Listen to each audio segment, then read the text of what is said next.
2017, the Supreme Court of Kenya nullified the presidential election again because of the misconduct of the IEBC. What we saw yesterday was a travesty and a blatant disregard of the Constitution and the laws of Kenya by Mr. Chebukati and a minority of IEBC commissioners.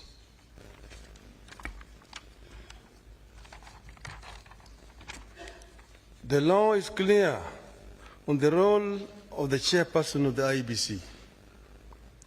The law does not vest in the chairperson the powers of a dictator to rule the IEBC unilaterally. The IEBC is structured as a democratic institution in which decisions must be taken either by consensus or by a vote of the majority. The chairperson and a tiny minority of commissioners have no legal authority to take weighty decisions and proclaim them as the rulings of the IEBC. The law on the IEBC provides that unless a unanimous decision is reached, a decision on any matter before the Commission shall be by a majority of the members present and voting. I want to repeat.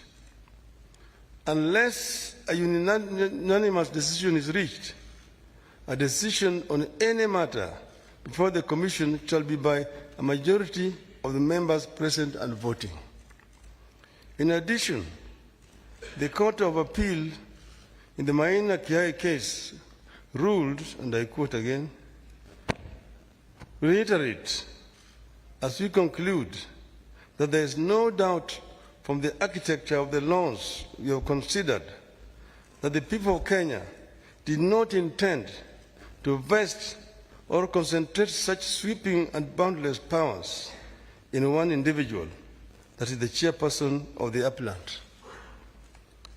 That is why I and Azimio La Umoja One Kenya and the nation at large were shocked yesterday to learn that Mr. Chebukati alone decided to pronounce himself on the supposed winner of the 2022 presidential elections. We understand that only Mr. Chebukati alone had access to the tally of the presidential vote. He denied all the commissioners access to that information until he suddenly appeared before the commissioners in the late afternoon to present them with a fait accompli.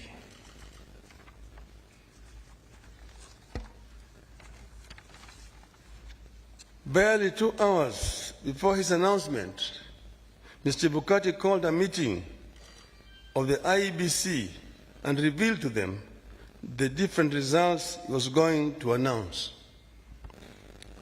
4 of the 7 protested Mr. Chebukati's actions. But Mr. Chebukati, whose mind appeared made up, did not entertain any discussion of the results, precipitating a walkout by a majority of the commissioners, who promptly denounced the results at a press conference. We know what happened next. A majority of the commissioners walked out and held a press conference where they denounced the results. Our view in Azimio is clear. The figures announced by Mr. Chebukati are null and void.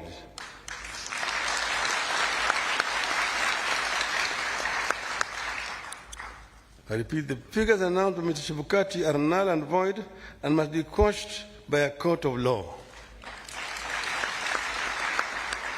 In our view, there is neither a legally and validly declared winner nor a president-elect.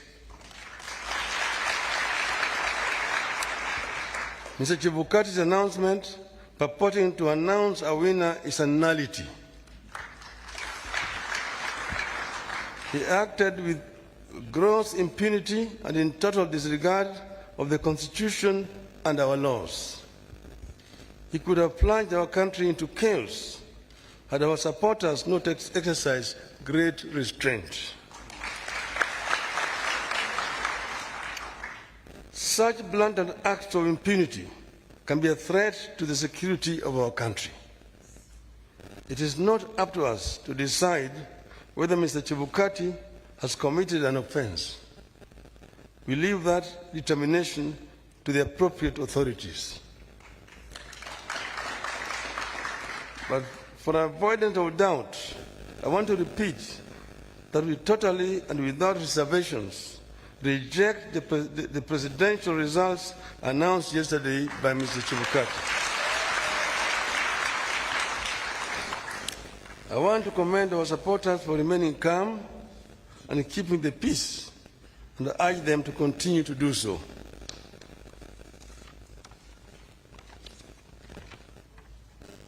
Let no one take the law into their own hands. We are pursuing constitutional and lawful channels and processes to invalidate Mr. Chebukati's illegal and unconstitutional pronouncement. We are certain that justice will prevail. I want to further commend the heroism of the 4 commissioners, the majority of the IEBC, who stood up to the bullying and the illegal conduct of Mr. Chebukati. We are proud of them and ask them not to fear anything. Kenyans are with them. Today, I do not want to fully address our strategies going forward, but suffice it to note that we will be pursuing all constitutional and legal options available to us. We will do so because we regard the many flaws in the elections and the wrongs committed by the IEBC as fatal